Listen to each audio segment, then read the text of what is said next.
Un réseau terroriste est démantelé, et pourtant le monde se tait. Alors qu'une victoire stratégique majeure vient de frapper le Sahel, aucun bandeau rouge ne s'affiche, aucune édition spéciale ne s'ouvre sur les grandes chaînes internationales. Comment expliquer qu'un succès militaire burkinabé, revendiqué par le pouvoir d'Ibrahim Traoré, reste presque invisible alors qu'il rebat pourtant les cartes de la sécurité régionale ? Si une opération similaire avait eu lieu en Syrie ou au Mexique, le public serait abreuvé d'images, de débats et d'analyses en continu pendant des heures jusqu'à saturer les écrans et les esprits. Cette enquête promet de dévoiler un mécanisme rarement exposé, comment une victoire militaire décisive peut disparaître presque totalement du paysage médiatique mondial. La compréhension de cette invisibilisation offre un bénéfice direct, démêler un système d'intérêts transnationaux qui étouffent les succès africains et conditionnent la manière dont le public perçoit la sécurité au Sahel. Mais l'enjeu dépasse la simple observation médiatique. Lorsqu'un triomphe stratégique, comme l'arrestation d'un logisticien central du GNM, reste ignoré, c'est toute la capacité d'un pays à construire sa confiance collective qui vacille, car une victoire non nommée devient une victoire vulnérable. Ce silence laisse dans l'ombre les risques réels, l'affaiblissement des récits souverains, la consolidation des acteurs qui prospèrent sur l'opacité et la fragilisation de populations déjà exposées à la violence quotidienne. C'est dans cette tension entre succès militaire concret et absence d'écho international que se joue la portée véritable de cette histoire, et c'est précisément ce que cette analyse va éclairer pièce par pièce pour restituer la part manquante de vérité. La première révélation tient dans une évidence que presque personne n'a relevée. La chute d'Asmanidou n'est pas seulement une arrestation, mais l'effondrement brutal d'un système logistique capable d'alimenter plusieurs fronts simultanément. Un basculement dont l'impact se mesure en semaines plutôt qu'en mois. La seconde révélation s'appuie sur un chiffre rarement discuté. Plus de 2 millions de Burkinabés ont été déplacés par les violences, preuve que chaque rupture dans les chaînes de ravitaillement terroristes modifie immédiatement la survie de communautés entières sur le terrain. C'est dans cet espace étroit où une opération secrète transforme les équilibres régionaux en un claquement de doigts que la décision politique d'Ibrahim Traoré prend tout son relief, car elle s'inscrit dans un contexte où chaque gain tactique doit compenser une décennie d'usure sécuritaire et d'indifférence internationale persistante. Le GNM, dont Asmanidou orchestrait les flux de carburant, d'armes, d'argent liquide et de médicaments, fonctionnait comme une colonne vertébrale du chaos sahélien. Couper la circulation, même de quelques jours, suffisait à paralyser les groupes armés, un mécanisme observé historiquement dans des conflits aussi différents que Stalingrad, le Vietnam ou la bataille des Ardennes, où l'asphyxie logistique avait renversé des forces réputées invincibles. Le mutisme médiatique qui entoure pourtant cette victoire burkinabé demeure l'élément le plus saisissant. Aucune édition spéciale, aucune analyse prolongée, aucun plateau d'experts, alors même que la capture d'un logisticien de ce niveau aurait, dans d'autres régions du monde, déclenché un traitement massif comparable à celui réservé à l'élimination d'Abdelhamid Abba Aoud ou à la traque des réseaux d'Escobar, révélant ainsi un décalage profond entre la valeur stratégique de l'événement et la manière dont il est présenté ou occulté dans le récit international. Le premier visage qui éclaire cette opération est celui des unités de renseignement burkinabé, ces équipes qui ont passé des semaines entières à suivre des fragments de conversations codées, à remonter des transactions douteuses et à recomposer patiemment une cartographie invisible des flux du GNM. Leur travail constant, souvent exécuté dans la poussière et le silence, a permis de localiser les intermédiaires qui servaient de passerelles entre les dépôts clandestins, les motos démontées et les valises de carburant, révélant ainsi la structure réelle du réseau. La seconde figure indispensable est celle des groupes d'élite chargés de l'interception finale, des soldats qui ont alterné filature nocturne, déplacement sans repos et surveillance prolongée en brousse, un effort collectif qui rappelle les opérations exténuantes menées contre les cartels sud-américains, lorsque chaque erreur de lecture pouvait coûter la vie ou faire échouer des mois de traque. Ces deux dynamiques humaines, L'analyse discrète d'un côté, la pression opérationnelle de l'autre ont convergé au moment précis où Asmanidou a été isolé. Et cette synchronisation a immédiatement modifié le rythme des activités terroristes, car priver un logisticien central de liberté revient à couper l'oxygène d'un système habitué à fonctionner sans interruption. Les premiers effets constatés sur le terrain ont été rapides.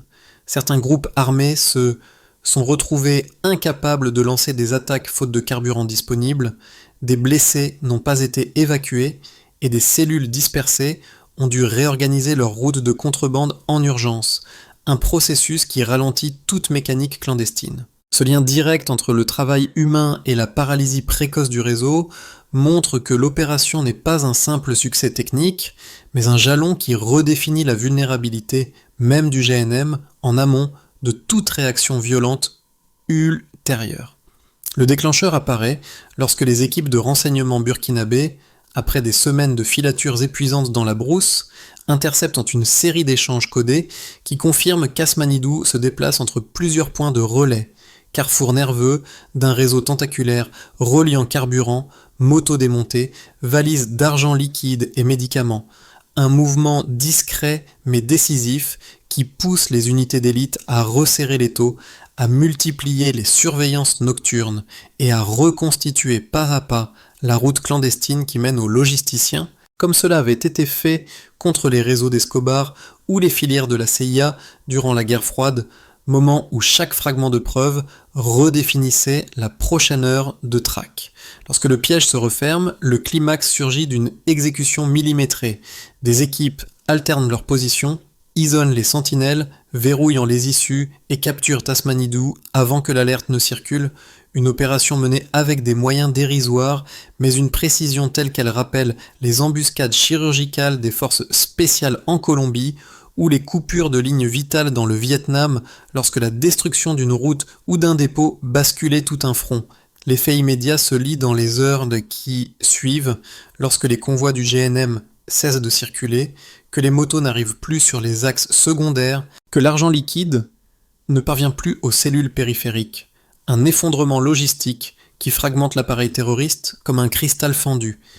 Et cette réussite, portée politiquement par la ligne défendue par Ibrahim Traoré, prouve que l'asphyxie logistique touche plus vite et plus profondément que n'importe quelle opération brutale sur le terrain. Les premiers contre-coups témoignent de cette mécanique brisée. Dans les jours qui suivent, certains groupes armés se retrouvent incapables d'organiser des attaques faute de carburant, des blessés ne peuvent être soignés. Les chefs intermédiaires tentent désespérément de reconstituer leur stock en mobilisant des routes alternatives. Mais la perte d'un logisticien central impose toujours une inertie fatale, car un système clandestin vit autant de fluidité que de violence, et cette fluidité s'effondre lorsque les passes, les contrôles corrompus, les intermédiaires fictifs ou les ateliers secrets, comme celui de Ouagadougou où des motos étaient démontées pièce par pièce, cessent d'être synchronisés, tout comme l'armée allemande avait vacillé lors de la bataille des Ardennes lorsque les Alliés avaient privé les divisions blindées de carburant. Ce ralentissement brutal déclenche alors une onde de choc inattendu.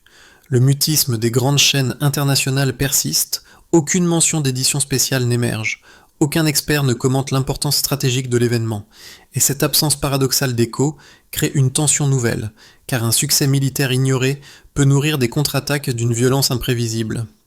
C'est exactement ce qui se produit lorsque les groupes terroristes, frappés dans leur orgueil, réagissent par des représailles dans le nord et l'est du Burkina Faso, où chaque route devient un piège, où les drones ennemis rôdent au-dessus des villages et où la peur infiltre marchés, sentières et maisons, rappelant le réveil des cellules dormantes après l'arrestation d'Abdelhamid Abaoud à Paris. Ce cycle, capture, paralysie, silence, puis sursaut violent, constitue l'aftershock majeur. Les populations déjà fragilisées se retrouvent exposées à une guerre psychologique où les rumeurs circulent plus vite que les balles, où la méfiance gangrène les relations quotidiennes, et cette dynamique révèle que l'arrestation d'Asmanidou n'est pas seulement un succès tactique, mais un point de rupture qui redistribue les risques, redéfinit les réactions ennemies et impose une lecture nouvelle de la souveraineté sécuritaire. Lecture d'autant plus essentielle que les réactions en chaîne se poursuivent encore lorsque la scène médiatique internationale demeure vide. La ligne de base est claire. Avant la capture d'Asmanidou, les flux logistiques du GNM fonctionnaient sans interruption visible, mais l'arrestation du logisticien a provoqué une chute immédiate de mobilité opérationnelle mesurable en quelques jours, signe qu'un réseau tentaculaire peut s'effondrer dès qu'un nœud central disparaît. Le premier repère chiffré, plus de 2 millions de Burkinabés déplacés, montre l'ampleur du contexte sécuritaire dans lequel se produit cette rupture, car ce volume de population fragilisée signifie qu'une variation logistique, même minime, modifie directement le quotidien de milliers de villages, une réalité trop souvent absente du récit médiatique. Le second repère implicite provient de la comparaison fournie dans la source. Il avait fallu plus de 1000 agents en Colombie pour démanteler un dispositif logistique lié au cartel d'Escobar. Un élément qui éclaire la portée de l'opération burkinabé, car réaliser un effet équivalent avec des moyens dérisoires démontre une efficacité rarement mise en lumière dans les analyses internationales. Le troisième repère historique, la paralysie de l'armée allemande en 1944 lors de la bataille des Ardennes, rappelle qu'une force réputée puissante peut être neutralisée lorsque ses approvisionnements disparaissent, une relation de cause à effet qui permet de lire l'effondrement du GNM non comme un accident ponctuel mais comme l'application d'un principe militaire universel. Ces trois lignes chiffrées, replacées dans le cadre sahélien, rendent visible la logique interne de l'opération. Le réseau d'Asmanidou fonctionnait comme un système de distribution où chaque litre de carburant, chaque moto démontée et chaque boîte de médicaments transitaient par un même ensemble d'intermédiaires soudoyés ou coordonnés, si bien que frapper ce centre de gravité revient à retirer l'axe d'un engrenage entier, effet amplifié par les failles administratives, les sociétés écrans, les postes frontières achetés et les ateliers clandestins comme celui de Ouagadougou. Le silence international, qui aurait dû être un simple arrière-plan, devient alors un élément quantifiable lui-même. Aucune variation de couverture médiatique n'apparaît dans les heures ni dans les jours suivant la capture. Un contraste frappant avec l'attention saturée consacrée à la mort d'Oussama Ben Laden ou à l'arrestation d'Abdelhamid Abaoud, révélant un delta gigantesque entre la valeur stratégique réelle et sa reconnaissance publique, delta qui alimente l'argument politique défendu par Ibrahim Traoré, selon lequel la souveraineté africaine se heurte autant au circuit de violence qu'au circuit de perception. Ce décalage, mesuré à travers les réactions, ou plutôt l'absence de réaction des grandes rédactions, agit comme une preuve complémentaire. Lorsque des opérations complexes, nourries par des mois de filature, d'écoute, de poussière et d'endurance, ne produisent aucun écho extérieur, cela démontre qu'un filtre structurel se superpose aux faits, un filtre qui sélectionne quelles victoires méritent un récit global et lesquelles doivent rester confinées dans l'ombre, un phénomène aussi déterminant pour la sécurité que les flux matériels eux-mêmes, car il influence la confiance collective, l'attitude des communautés affectées et la manière dont les groupes armés évaluent leur marge de réaction. Le premier argument avancé par ceux qui minimisent l'importance de la capture d'Asmanidou repose sur l'idée que neutraliser un logisticien n'est jamais décisif, car les réseaux terroristes disposent toujours de relais, de routes alternatives et de soutien extérieur. Selon cette lecture, l'arrestation d'un individu, même central, ne suffirait pas à perturber durablement un appareil armé habitué à fonctionner dans l'ombre et à se reconfigurer rapidement face aux pertes, comme cela s'est vu dans plusieurs conflits où les chefs opérationnels étaient remplacés en quelques jours par des figures émergentes. Le second argument, plus structurel, affirme que si les médias internationaux n'ont presque pas couvert cet événement, c'est justement parce que son impact serait limité. Une victoire réellement stratégique, disent-ils, aurait nécessairement attiré l'attention des grandes chaînes, comme ce fut le cas lors de l'opération contre Ben Laden ou lors des arrestations de figures majeures du terrorisme en Europe, et l'absence d'écho serait la preuve que le changement sur le terrain reste marginal. La réponse à ces deux thèses s'appuie pourtant sur les éléments précis rapportés dans la source. Asmanidou n'était pas un exécutant, mais la clé de voûte de tout un empire du chaos, l'homme par lequel passaient armes, carburant, argent liquide, motos démontées, soins médicaux et routes de contrebande reliant le Burkina Faso à Marseille, Dubaï, la Côte d'Ivoire, le Mali et le Niger, un rôle comparable à celui des intendants clandestins qui, durant la guerre froide, faisaient et défaisaient des gouvernements.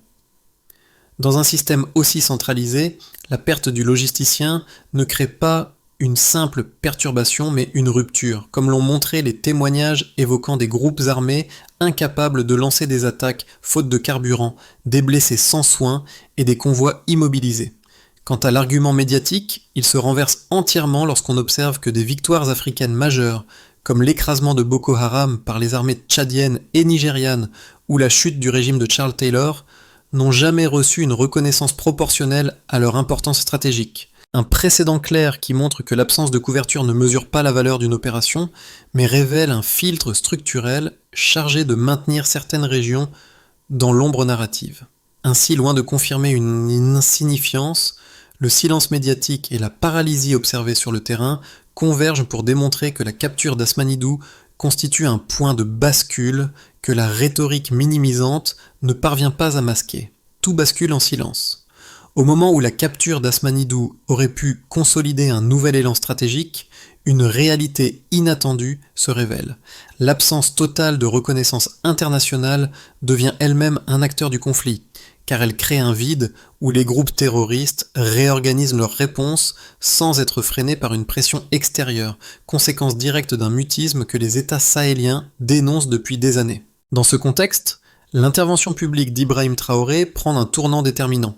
Lorsque le capitaine affirme que le Burkina Faso ne dépendra de aucune capitale étrangère, il inscrit cette victoire dans un affrontement beaucoup plus large, celui d'un récit que les puissances extérieures contribuent à façonner en invisibilisant les succès africains, un mécanisme déjà observé lors de la chute de Boko Haram ou lors des opérations tchadiennes et nigérianes entre 2015 et 2017.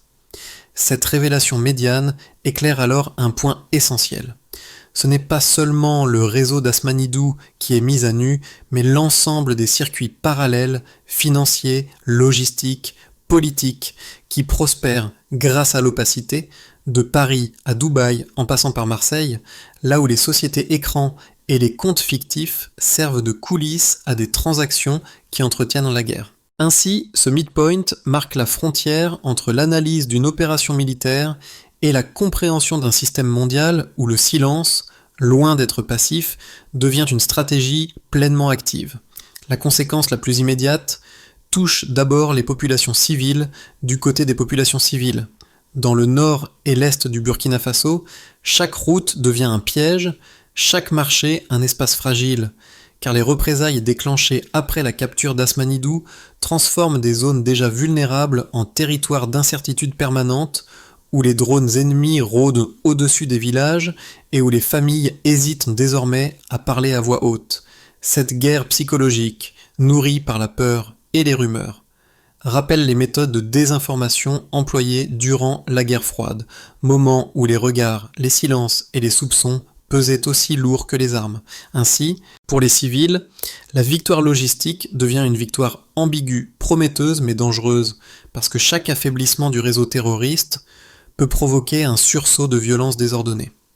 Les acteurs économiques, du point de vue des acteurs économiques, perçoivent une autre facette du choc, l'effondrement des circuits de contrebande perturbe immédiatement les flux commerciaux légitimes, car les mêmes axes routiers utilisés par les groupes armés sont aussi les couloirs essentiels au ravitaillement des villages et des marchés, et les sanctions économiques imposées aux États sahéliens aggravent cette tension en frappant les familles qui doivent choisir entre le pain et la dignité. Les commerçants qui bravent les routes coupées, décrites dans la source, deviennent des vecteurs involontaires de résistance en maintenant la circulation de biens essentiels. Mais ils subissent aussi les risques les plus directs, car chaque déplacement devient un pari, ou un faux barrage, une embuscade ou une rumeur peut suffire à paralyser une journée entière. Cette fragilité révèle que le conflit logistique s'inscrit toujours dans les réalités économiques les plus quotidiennes. Pour les forces de sécurité, selon les forces de sécurité, la capture d'Asmanidou provoque une redistribution brutale des risques. La paralysie du réseau terroriste crée un moment d'avantage tactique, mais les représailles immédiates exigent une mobilisation accrue, similaire à ce qui s'était produit à Paris après l'arrestation d'Abdelhamid Abaoud lorsque les cellules dormantes s'étaient réveillées dans la foulée. Au Burkina Faso, les groupes d'élite et les unités de surveillance doivent redoubler d'efforts dans un climat où la peur circule plus vite que l'information vérifiée. Un terrain propice à la désinformation et au piège, ce qui met à l'épreuve leur endurance après des semaines de traques et de filatures épuisantes. Cette dynamique complexe souligne que la victoire tactique n'allège pas la charge sécuritaire, elle la redéploie. Enfin, au niveau régional et géopolitique, à l'échelle régionale et géopolitique, la réaction se joue sur un autre plan. L'alliance Burkina Faso-Mali-Niger, décrite dans la source comme une solidarité forgée sous sanction envers et contre tout, voit dans cette arrestation une confirmation de la capacité locale à produire des résultats significatifs malgré le manque de moyens. Lorsque Ibrahim Traoré affirme publiquement que son pays ne dépendra d'aucune capitale étrangère, il inscrit cette opération dans une logique de souveraineté assumée qui heurte les récits internationaux habitués à présenter l'Afrique comme dépendante. Ce geste politique redéfinit la manière dont les États de la région veulent écrire leur propre histoire en refusant que leur victoire soit filtrée, minimisée ou effacée. Dans l'hypothèse la plus plausible, la capture d'Asmanidou produit un affaiblissement durable mais instable du GNM.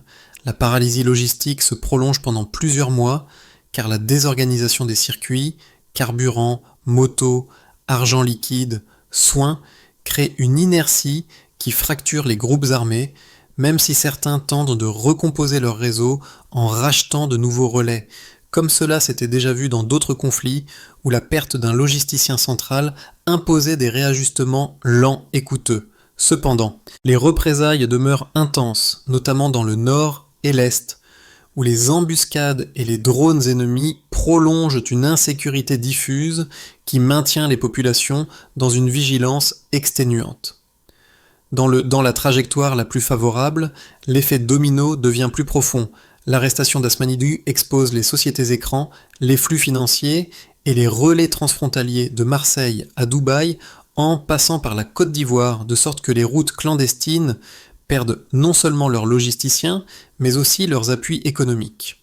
Dans cette configuration, la solidarité régionale, l'alliance Burkina Faso-Mali-Niger, née sous sanction envers et contre tout, parvient à imposer une pression coordonnée sur les routes de contrebande, tandis que les initiatives locales, décrites dans la source, groupes d'autodéfense, enseignants qui ouvrent malgré les menaces, commerçants qui bravent les routes, renforcent la résistance populaire et consolident la capacité du pays à absorber les contre-coups psychologiques. Dans le scénario le plus redouté, les groupes terroristes exploitent le silence international comme une zone d'ombre stratégique, silence que la source présente comme un écran de fumée pour intensifier leurs représailles. Les routes deviennent impraticables, les faux barrages se multiplient, la désinformation gangrène les villages, les familles se soupçonnent, et la guerre psychologique érode le tissu social plus vite que les opérations militaires ne peuvent le réparer. Dans ce scénario, la chute d'Asmanidou agit paradoxalement comme un accélérateur de chaos, semblable au sursaut violent observé après des arrestations majeures en Europe ou en Afrique de l'Ouest. Face à ces trajectoires divergentes, la recommandation essentielle tient dans une discipline de lecture. Considérer chaque victoire non comme une fin, mais comme un point de bascule où les risques se transforment aussi vite que les opportunités et où la capacité à maintenir un récit clair et documenté devient aussi cruciale que l'opération militaire elle-même.